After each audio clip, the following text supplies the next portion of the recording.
नमस्कार डीआरएस। जी हाँ, ये हमारा स्पेशल शो है डीडी रिव्यू ऑफ स्टॉक्स। इस शो को हमने क्रिकेट से जोड़ा है। क्रिकेट में आप भली भांति परिचित होंगे डीआरएस यानी कि अंपायर डिसीजन रिव्यू सिस्टम से, जिसमें फील्ड पर जो अंपायर है वो थर्ड अंपायर से डिसीजन को कंसल्ट कर सकते हैं और थर्ड अंपायर टेलीविजन रिप्ले या फिर तकनीकी मदद लेकर बॉल कहां पड़ी इंफ्रारेड चेंजेस के जरिए देखते हैं कोई एज लगा कि नहीं। ऐसे ही हम अब कमान जो है वो दे रहे हैं डीडी शर्मा जी के हाथ में। हाल फिलहाल में या फिर पिछले साल उन्होंने जो भी शेयर्स रिकमेंड किए हैं वो इस समय कैसे परफॉर्म कर रहे हैं और क्या उनके फैसले में कोई भी बदलाव है या फिर वो अपने फैसले में भी बरकरार हैं, उन शेयर्स पे बने रहना है या फिर नया निवेश भी कर सकते हैं। तमाम मुद्दों पे चर्चा करेंगे। डीडी शर्मा जी हमारे साथ इसमें स्टूडियो में मौजूद है। सर बहुत बहुत शुक्रिया आपने समय जी बिजनेस को देने के लिए।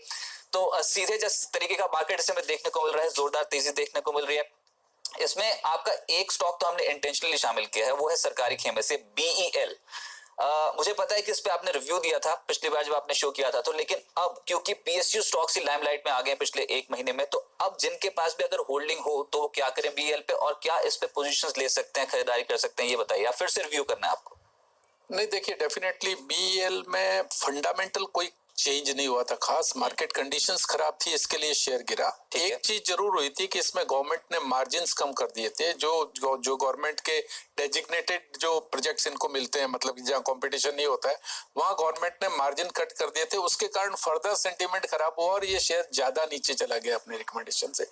लेकिन अभी मैं समझता हूँ कि इनकी जो ऑर्डर बुक है, इनके जो फंडामेंटल्स है, जीरो डेट स्टेटस है, ये सब चीजें मिला करके, और अब जो आउटलुक है अपने यहाँ डिफेंस के प्रोडक्ट्स की डिमांड का, उसको देखते हुए मैं समझता हूँ ये अभी भी करंट प्राइस में भी बाई है।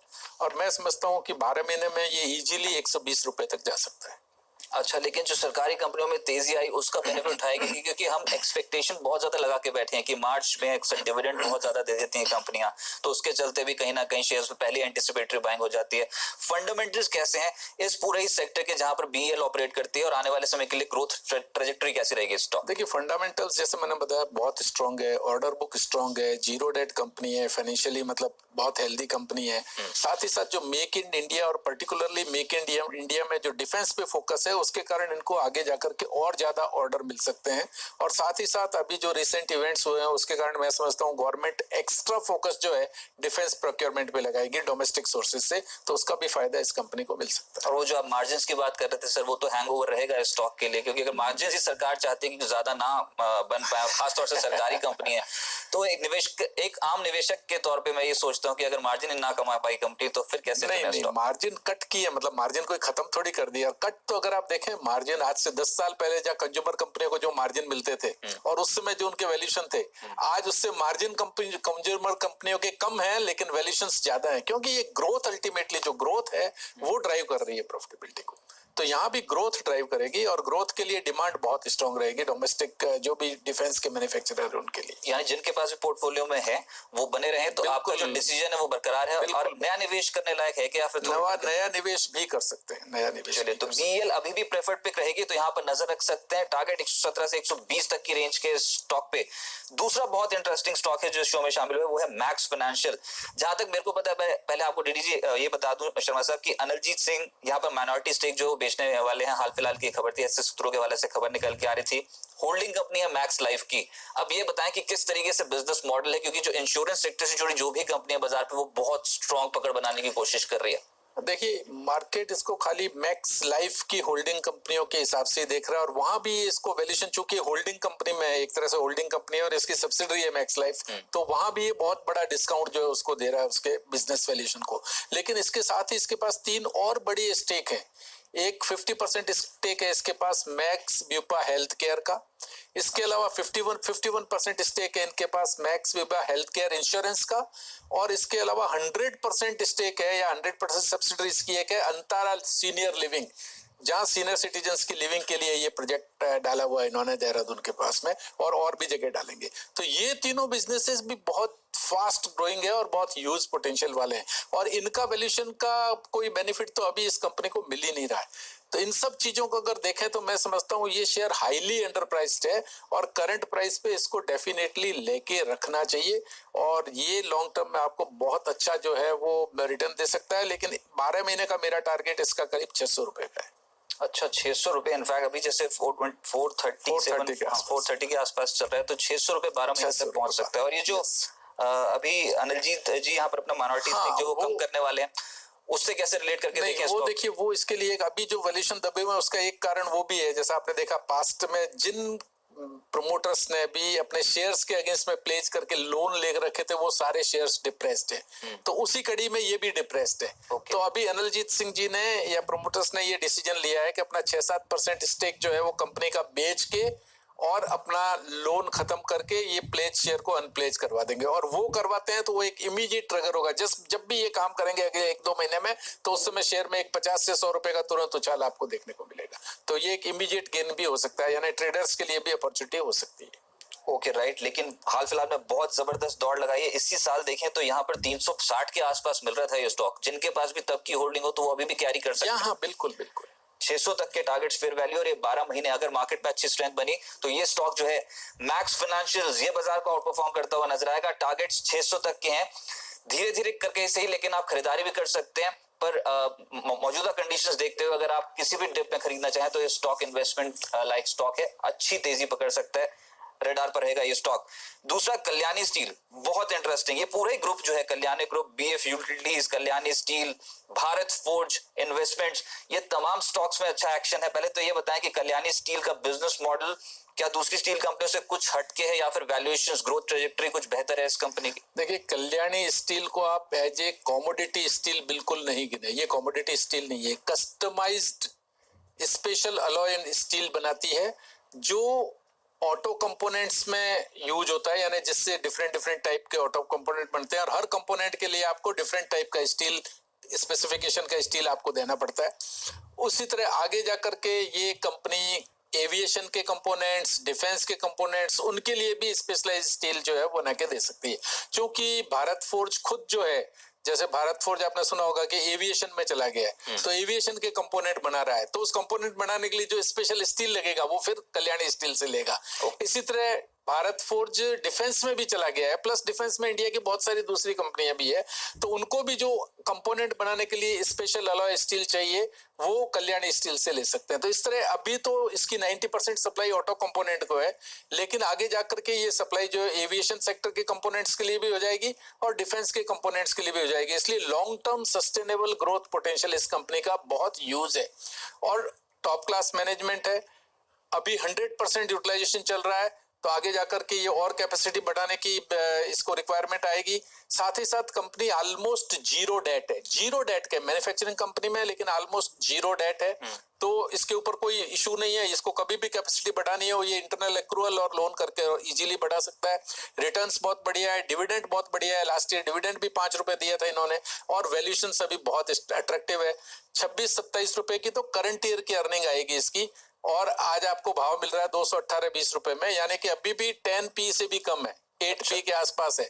जबकि मार्केट यूजुअली अच्छी कंपनियों को डिस्काउंट कैसे करता है, कमिंग, जैसे 2020 की एक्सपेक्टेड अर्निंग को कितना टाइम डिस्काउंट करे, तो ये चूंकि कमोडिटी स्टील नहीं है तो इसको डिस्काउंटिंग मिलनी चाहिए एटलीस्ट 15 से 20 टाइम्स की, अभी 10 के आसपास, और अभी 10 से भी कम है। अच्छा। और अर्निंग अगर मैं 2020 की आपको बताऊं तो मेरे हिसाब से 40 रुपए के आसपास अर्निंग आनी चाहिए, तो हिसाब से तो इसका भाव कितना होना चाहिए, 600 रुपया। लेकिन बहुत कंजर्वेटिवली भी अगर मैं समझूं कि बहुत कंजर्वेटिव मार्केट रहे और वैल्यूएशन उतने बढ़िया नहीं मिले जितने मैं सोचता हूं, तब भी इसका भाव 12 महीने में मेरे को 350 रुपए दिखता है बहुत इजीली।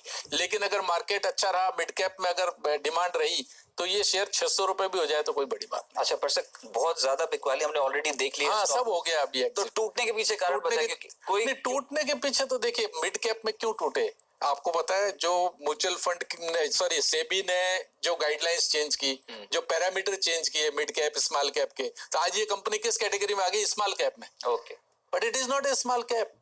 अभी आपने कैप चेंज कर दिया, और कैप चेंज कर दिया, आपके यहाँ लिस्टेड कंपनियां, उसका आपने खाली सीक्वेंस बना दिया, ये ऊपर की 100 की लार्ज कैप और बाद में नेक्स्ट 150 मिड कैप, तो दैट इज नॉट, वो साइज क्या होगी, वो तो फ्लेक्सिबल साइज होगी, है ना। उसके वैल्यूएशन के हिसाब से बहुत अट्रैक्टिव है, और मैं समझता हूं कि टॉप क्लास। अभी देखो, आप ज्यादातर फंड मैनेजर्स, आप देखिए फंड्स जो है ना, मिड कैप और स्मॉल कैप के इश्यूज लाएंगे, और जहां वापस इन शेयरों की वापस डिमांड आएगी, जो कि क्वालिटी चीज है, सस्टेनेबल ग्रोथ पोटेंशियल वाली चीज है, वहां डेफिनेटली फंड मैनेजर्स लेना चाहेंगे उनको।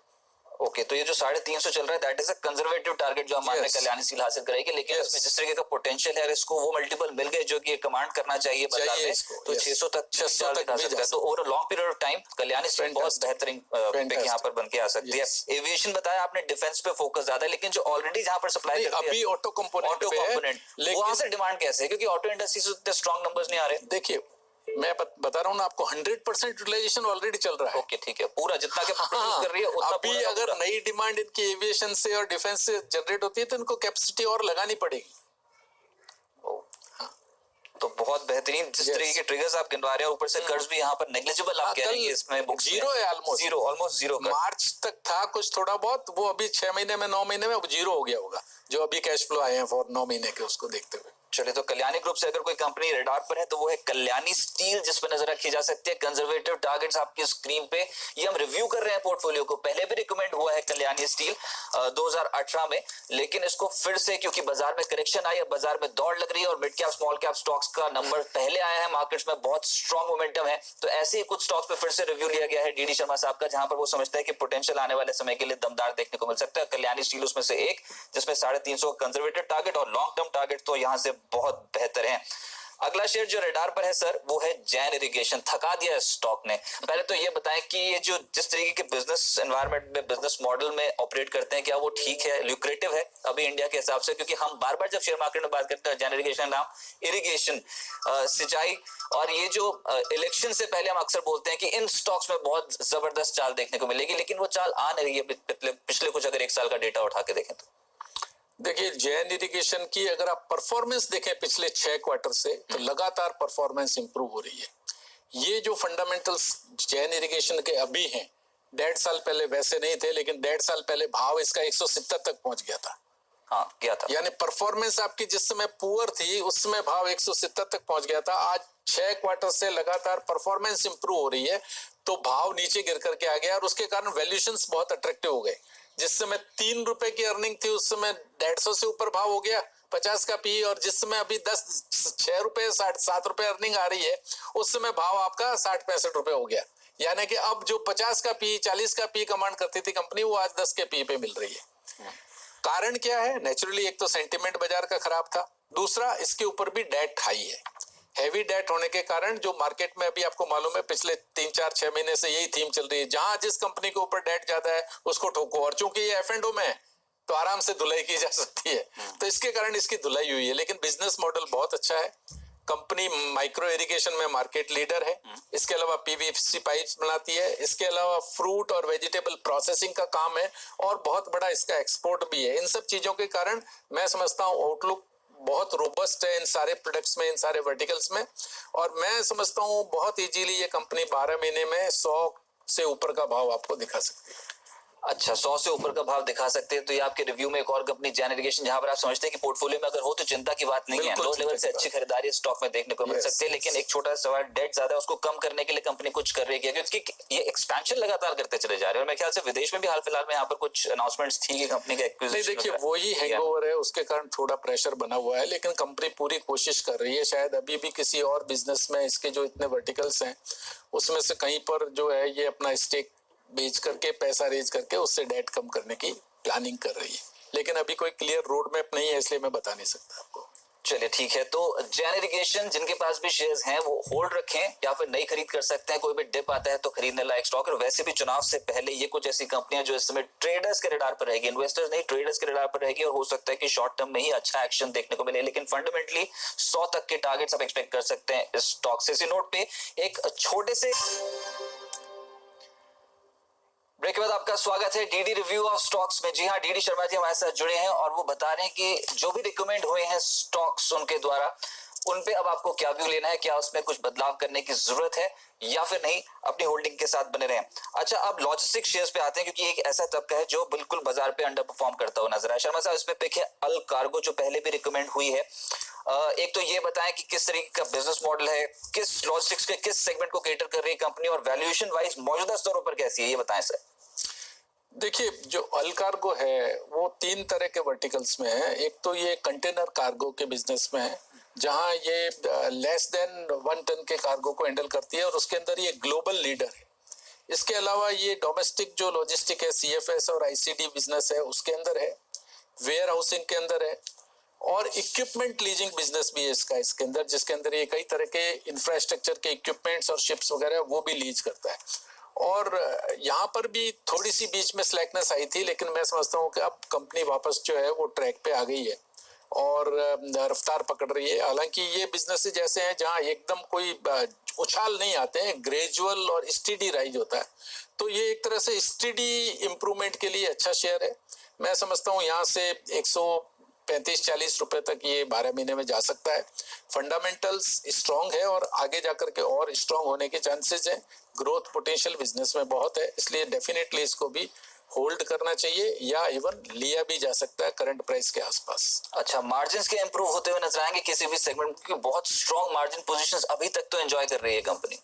देखिए, मार्जिन्स फर्दर इंप्रूवमेंट के चांसेस मुझे नहीं लगते हैं, लेकिन अगर बिजनेस वॉल्यूम ग्रो होता है तो उससे प्रॉफिट्स जो है वो काफी इंप्रूव होंगे। चलिए, जो टारगेट्स दे रहे हैं आप 140 तक के हम एक्सपेक्ट कर सकते हैं अल कार्गो पे। यहाँ से हो सकता है कि तेजी बनती हुई नजर आए। अभी एक रेंज में फंसा हुआ है, लेकिन ये हालत जो है ये बहुत सारे लॉजिस्टिक्स शेयर्स की है।